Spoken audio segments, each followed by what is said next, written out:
Hey, this is Johnny from Witchhammer Studio. I'm a tattooer from Nashville, Tennessee.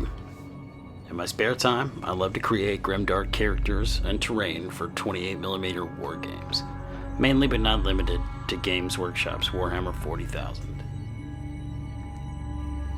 In this vid, we're going to talk about an easy way to make some chunky, tattered, and haggard fabrics like the ones I made for this ash waste guitar-eared shepherd.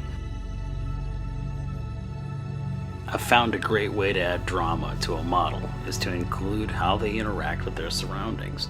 Long fabrics and wind work great for this. It can also be a super great way to cover up some of those hard to mask conversions.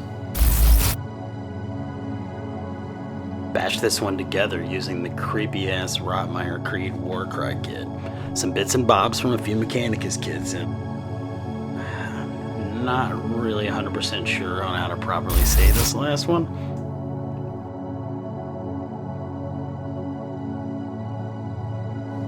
I start by trying to figure out where I want these things to go and where I want them to connect. I like to use these little jelly boys to mark where that's going to happen. I'm constantly reminding myself that there's a structure beneath where these fabrics need to go. I use wire to make sure that structure is real. I'm going to want to drill holes where that fabric extends and add wire. I use a Dremel tool with a wand attachment. I know I could use a wireless USB piece, and I even have one, but old habits die hard. This thing's strong, and it's attached to my desk, so what am I going to do? After the holes are drilled and tested, I attach the wire with some thick super glue. Many forms of manipulation have been tested famously throughout history, such as the enigmatic influence of Rasputin, Machiavelli's doctrines, and Cleopatra's alliances through seduction. I'm just going to use tweezers and my thumb.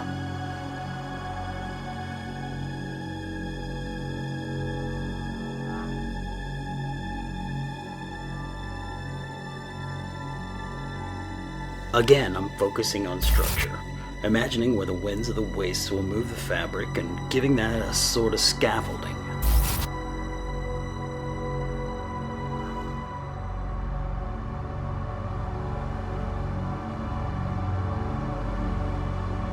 Now visualizing the main shapes of the flowing fabrics, I sketch on a note card shapes that fit and cut them out. I glue them on where my new fabrics would connect to the model and wires with that thick super glue using a toothpick. These will help to reinforce the structures established with the wire framing. I try not to be afraid to bend, rip, and twist that paper. This is only going to help the final textures.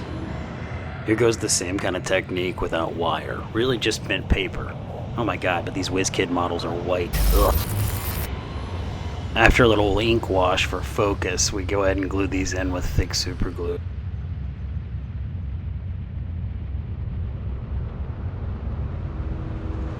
Next, I'm going to use some cigarette rolling paper to unify all those textures together. Maybe a bigger drape on all the sections. I'm just tacking these in over dots of thick super glue, connecting the points this paper will hang from when wet, tailoring all these chunks together.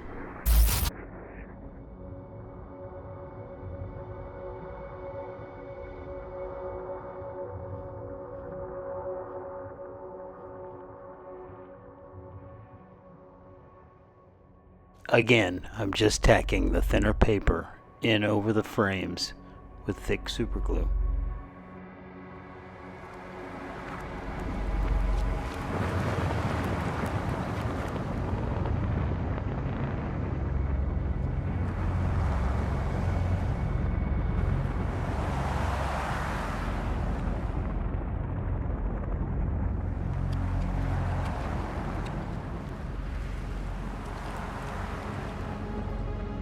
Multiple layers tacked in always help, and it's definitely going to help on this one.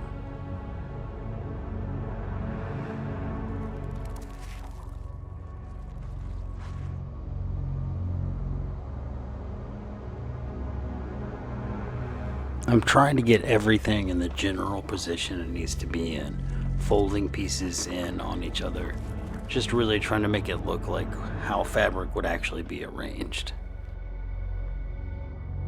Next, I'm going to use some thin PVA glue. I'm using a specialty scenic glue here, but sometimes I'm just on some tough hardware store wood glue. Either way, I'm going to try to get it thin enough to where it soaks into the exposed paper.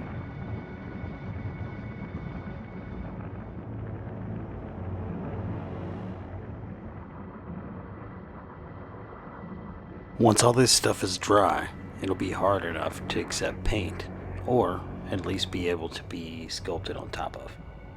I don't know what I did to this brush, but it worked.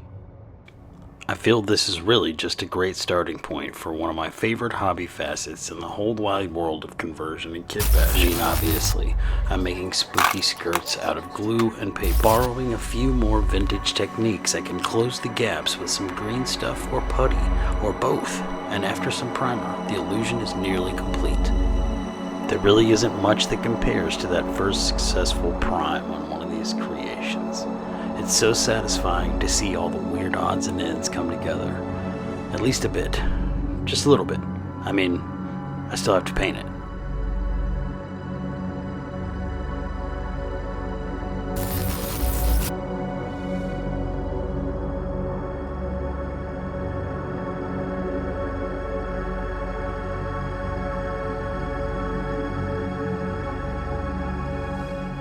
I'm finding if I'm looking for fabric in any of these Grimdark settings, Tattered is probably going to be the way I go. I have a ton of fun doing it like this, and I can achieve the texture effects without fooling around with as much sculpting. I love the way this ashy bastard turned out. I hope you all dig my first whole hog YouTube video. Let me know what you think, and like, and subscribe for more Grimdark weirdness. I've got a ton of fun stuff planned. This is Johnny from Witchhammer Studio. Check out the cool links on the screen and in the description. And I'll see you in the Grimdark.